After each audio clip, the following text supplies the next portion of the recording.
তো আজ রেজিনের পার্ট 3 মানে আমি 3 নাম্বার কাজ করব। তো আজকে কোনো কিছুর ওপরে কাজ করব না। আজকে আমি যেগুলো পেয়েছি প্রচুর এরকম মোড় পেয়েছি, দেখিয়েছিলাম তোমাদেরকে, চাবির রিংয়ের পেয়েছি, কানের দুলের পেয়েছি। তো এগুলো তো আমি কখনো ট্রাই করিনি, তো ভাবলাম আজকে ফার্স্ট টাইম তোমাদের সঙ্গে এইটাতে ট্রাই করব।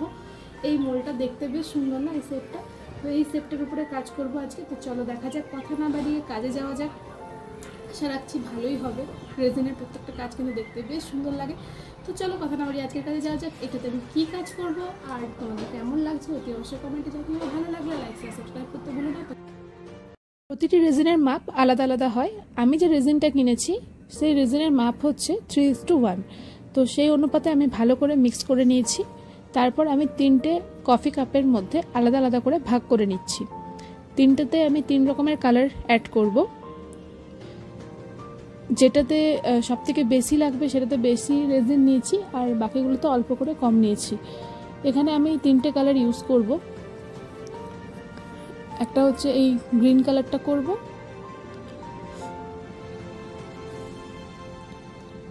আর আরেকটাতে করছি এই ব্লু কালারটা। সামান্য পরিমাণে দিলেই হবে। আর আরেকটাতে এই সিমারি একটা দিয়েছিল, সেটা আমি ব্লু কালারের সঙ্গে অ্যাড করলাম।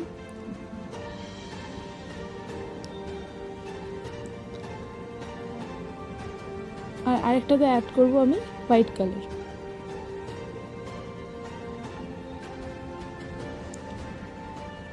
তো আমার সবগুলোতে মোটামুটি আমি অ্যাড করে নিলাম। এবার এগুলোকে সাইডে রেখে মেন কাজে আসা যাক। প্রথমে আমি দেখো নীল এটা করেছিলাম, পুরোটা ঢেলে দিলাম। অল্প করে করলেই হবে। তারপর তার সাথে আমি গ্রিনটা অ্যাড করলাম।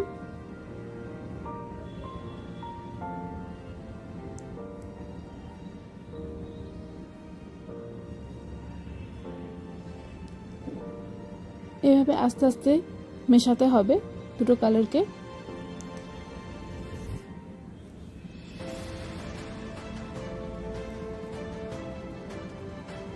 ভালো করে এগুলো মিক্সিং করে নিলাম হেয়ার ড্রায়ার দিয়ে।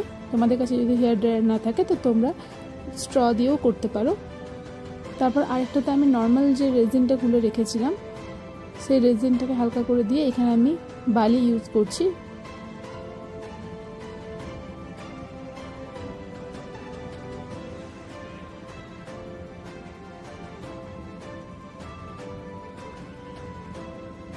আর কিছু কিছু বালির মধ্যে যে পাথরগুলো থাকে সেগুলোকে আলাদা করে বেছে নিয়েছিলাম, সেগুলো এর উপরে ইউজ করছি। তার সাথে দিচ্ছি কিছু এরকম সমুদ্রের সেল ছিল আমার কাছে, এগুলো এখানে ইউজ করলাম।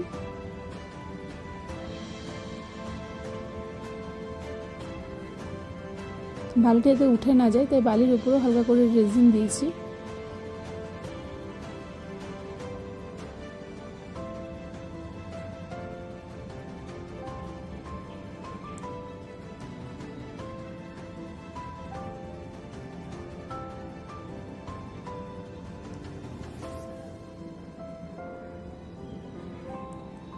এইভাবেই আমি পুরো কাজটা কমপ্লিট করছি।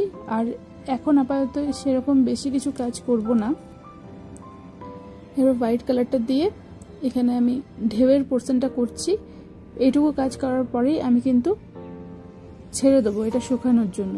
খুব বেশি যদি রেজিন দেওয়া হয় একসাথে তাহলে কোনো কাজই তুমি ঠিক করে বুঝতে পারবে না, সবটাই মিশে যাবে। যেমন ঢেউগুলো ঠিক মতো দেখা যাচ্ছিল না।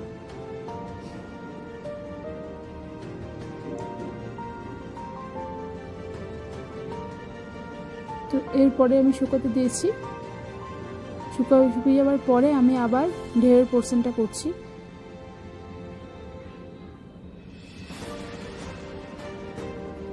শুকানোর জন্য মোটামুটি একদিন রেখে দেবে, তারপর আবার বাকি কাজটা করবে, দেখবে সুন্দর করে কাজটা করা যাবে আবার।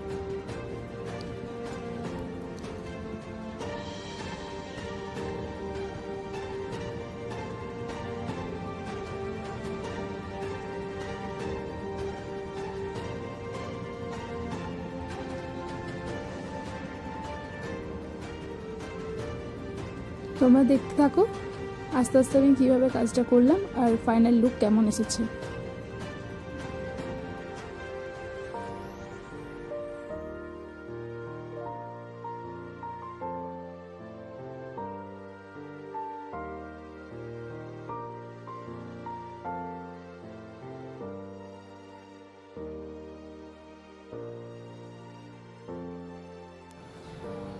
তো এটা হচ্ছে আমার ফাইনাল লুক, আর এটার ফাইনাল লুক সত্যি অসাধারণ হয়েছে।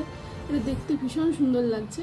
তো ভালোভাবে শুকিয়ে যাওয়ার পরে একটা প্রবলেম যেটা আসবে না তোমাদের, যেটা আমি ভেবেছিলাম সেটা হতে পারে, ক্লে থেকে শুকিয়ে যাওয়ার পর দেখো ইজিলি বেরিয়ে যেতে পারে, কোনো অসুবিধাই হবে না। চলো এটাকে আমি বের করে দেখাই তোমাদেরকে। এই যে এটা হচ্ছে একটা সুন্দর আমার প্রথম কাজ মোল্ডের উপরে। তো যাই হোক, এটা তো আমার ভীষণ ভালো লেগেছে, কিন্তু একটা প্রবলেম হয়েছে, সেটা হচ্ছে এই জায়গাটা কেন হলো আমি জানি না। যদি তোমাদের জানা থাকে তো তোমরা কেউ কমেন্টে বলতে পারো। এখানে কীরকম ফাটল টাইপের হয়ে গেছে, একটু ফেটে টাইপের গেছে, তো এটা হওয়ার কথা ছিল না, জানি না কেন হয়েছে, আমি বলতে পারছি না। কারণ ফার্স্ট টাইম আমিও ট্রাই করছি, নিশ্চয়ই এটা দিয়ে আমি সার্চ করে দেখবো। এটা হচ্ছে ব্যাক সাইডটা, ব্যাক সাইডটা দেখতেও বেশ সুন্দর লাগছে, কিন্তু এইখানটা দেখতেই পাচ্ছ এখানটা কীরকম একটা দাগ চলে এসছে। এটা রিজন আমি জানি না, যদি কেউ জানো তো প্লিজ প্লিজ আমার সঙ্গে একটু শেয়ার করো এটা রিজন কি, তাহলে নেক্সট টাইম হয়তো সেটা আমার হবে না, হয়তো এখানে রেজিন কম পড়েছে সেটাও হতে পারে। তো যাই হোক, তো কেমন হয়েছে কমেন্টে জানিও। আজকের এই কাজটা তোমাদের কেমন লাগলো অতি অবশ্যই জানতে ভুলো না। ভালো লাগলে লাইক শেয়ার সাবস্ক্রাইব করতে ভুলো না। তো যাই হোক, তো আজকের মতো এইটুকু, নেক্সট ভিডিও নিয়ে আসছি আবার খুব তাড়াতাড়ি।